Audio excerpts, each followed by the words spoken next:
My name is Jason Aldridge, and I will be sharing with you the strengths and weaknesses and the advantages and disadvantages of essentialism.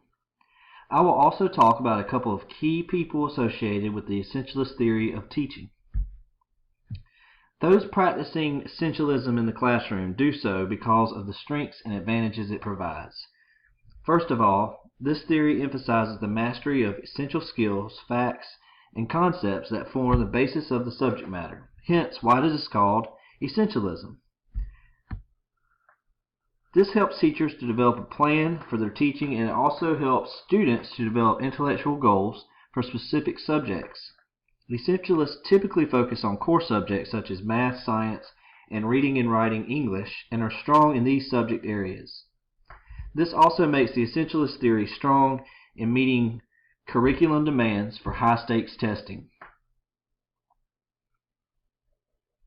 which focuses on those core areas. Teachers and students are both held accountable for their performance and their class's performance in high-stakes testing, and essentialism provides teachers with a perceived advantage in time management for preparing for those mandatory tests.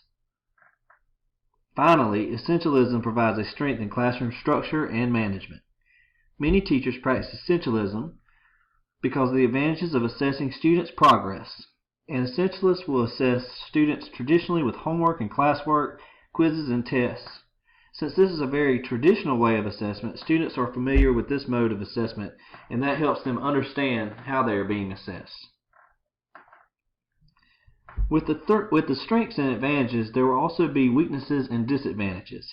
As we discussed earlier, with time being a factor and expectations that teachers meet all the standards of a subject, essentialist methods help with that, but at the expense of teacher-centered classrooms that are typically dominated by lectures and textbooks.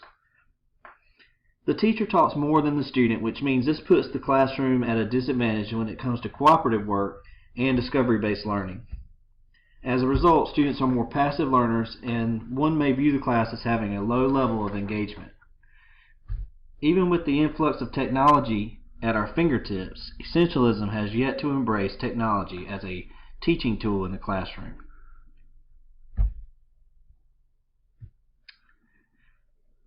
Now for some key individuals that contributed to the essentialist movement. William Bagley was a chief advocate for the essentialist movement in the early 20th century. He was worried that the progressive way of teaching was moving in our schools in the wrong direction. By giving students less structured classrooms, the learning was moving too far from the basics, and skills in math, science, writing, and reading were suffering because of it. He felt that the adults should decide what to teach the children, and the students should embrace American values in the classroom, such as respect, perseverance, and consideration to others, just to name a few. Another supporter of essentialist practice is E.D. Hirsch, once a professor at the University of Virginia, and spoke out for essentialism in the late 1970s and in the 80s. He favors whole class discussion and compares drilling in the classroom the same as drills for a sports team. Sports teams perfect their talents with repetition. He says it works just the same in the classroom.